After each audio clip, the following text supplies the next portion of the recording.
How's it going, guys? What's up? So today I'm bringing you a video on how to get the Howitzer gold. It's the first video in my camos series, and I think it's the one that people would appreciate the most because I know a lot of people struggle with the Howitzer. What I'm going to be doing is going through each of the individual camos, and I'll give you my own tips and tricks to get this gun to gold. But before I go into camos, guys, what I am going to do, I'm going to go through the rigs, and I'm going to go through the perks, and I'm going to give you my recommendation for each. So for the rigs, depending on what you want to go for, I'd recommend different things. For just getting the kills, I'd say go for the synaptic, because once you rewind, you get your bullets back. When you're going for the 3 kills in a row, that's invaluable, because you don't have to worry about that at all. You've got plenty of bullets there, and I know a lot of times you get hit markers, so synaptic's invaluable for that one. Now for the direct impacts, I would recommend using FTL phase shift, and the reason for that is you can phase shift, you can get behind the enemy, you can line up your direct impact shot, and you can get it without them even realizing you were there. It allows you to get a definite 2 or 4 direct impacts a game, depending on how often you get your FTL phase shift back up. I mean, it does depend. If you're good at getting the direct impacts from the front anyway, then there's no reason why you can't use the synaptic rewind. If you're confident that you could get another 2 direct impacts with 1 rewind, then sure, go for it. But if you're really struggling with the direct impacts, guys, I'd suggest that you use the FTL phase shift because it guarantees you a couple a game, which is good. Now for the perks, I've got a few different recommendations. One of the recommendations I'd go for the first perk is dexterity. Now the reason for that is because it allows you, if you're going to use a primary weapon, to swap between your 2 weapons a lot quicker than it would do if you didn't have it, which can save your life. And if you don't want to take the stat loss, it's probably one of the best perks to use in perk 1. Now for your second perk, I only find one really valuable. That's tracker. What it does, it allows you to see people's footsteps on the floor, so you can see whether someone's recently been moving a certain way, which allows you to follow up behind them, allows you to get behind them, get your direct impact kill, and other than that, there's not really any other strong contenders because Scavenger doesn't refill your howitzer bullets anyway. So that's the only one I can really recommend for that one. For perk 3, my recommendation for this one is Engineer. Now the reason for that is you can see the score streaks through walls. They glow red. You're not going to miss them. You're going to see them. They appear on your mini-map as well. So it allows you to find where your score streaks are, especially when you're going for the score streaks. It helps out massively, guys. So I'd recommend that for perk 3. So that's my recommendations for the rigs and the perks, guys. So now we're going to move on to the game modes. My recommended game modes for this is either hardcore or tactical team deathmatch. Both of these modes are a one-shot kill with the howitzer in most areas. They avoid getting those hit markers and they stop the howitzer being so frustrating. I mean, if you really want to do it in core, fine, do it. But these are just my 2 recommendations for this. So now that's done, guys, it's time for the camos. So let's get into it. So to get the first set of camos, you're going to need to get from desert to wilderness, which is going to be 200 kills. My personal way of getting these 200 kills is I didn't have a primary weapon when I did it. I rushed around the map and I just was killing people with it. I mean, you can use a primary weapon if you want to, so your KD doesn't drop too much. But I just wanted to get it done as soon as I possibly could, so I didn't bother with the primary. I mean, at one point when I was trying to get the kills done, I was jumping off the map so the other team didn't get a point for their team. But I was getting the bullets refilled, so I wasn't worrying about my KD at all. So once you've got those 200 kills done, you then move on to getting 160 direct impact kills, which is you'll go from the Mojave to the Zebra. I found a lot of people find this to be a difficult part, but if you keep at it, it will come over time. It'll take a little while. A couple of tips is that I found one of the most effective ways to get direct impact kills is when you see someone, if they catch you off guard, I slid towards them and then I shot them. A lot of the times that ended up in a direct impact kill. Jumping up above them sometimes helped as well. You shoot down and you get the direct impact kill. Another way to get the direct impacts was use the FTL phase shift. When you know there's a group of people there, phase shift, go behind a group of people and just take them out then. That is another effective way of doing it too. Alongside flanking the enemy, don't just run straight in when you want the direct impact. Flank them, come up from behind, shoot them in the back. That's another way of doing it. Otherwise, you're going to be struggling because they're going to be seeing you, they're going to be shooting at you. It's going to make it extremely difficult. So that's my advice on how to get the direct impact kills.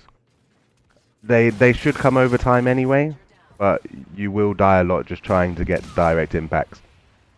Now moving on to the more difficult camos to get. You have, at first you've got the Autumn, which requires rapid kills, so you need to get double kills or higher 5 times. Now this one, if I'm honest, isn't too difficult. It will come just from playing. I don't think people need to focus on it too much. It will just come.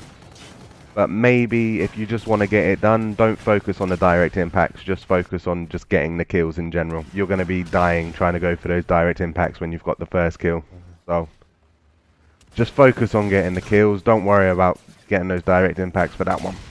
Next on the list we have the Whiteout, which does require you to get 50 kills with no primary. Now this one is definitely one of the easier ones to get. In my eyes, I never used a primary gun anyway when I was going for the camos. I just used my secondary gun. Now in the gameplay I am using a primary, but that's because I've already got the gold. So I didn't want my KD to drop too much. I still wanted to do fairly well within the game. I didn't want to be losing the game. So either way, to get those 50 kills, to get Whiteout, all you have to do is just take off your primary weapon and just have the Howitzer as the only gun you've got in that class. It should come pretty quick, and it shouldn't take too long to get it. Moving on, we now have the Bengal. Now this one, if I'm honest, I found it to be the most difficult challenge out of all of them. Not because it was difficult to get, but because you were relying on other people too much to get their score streaks. Unfortunately, you can't shoot down UAVs, as I'm going to show in the video. The reach of the Howitzer just isn't long enough.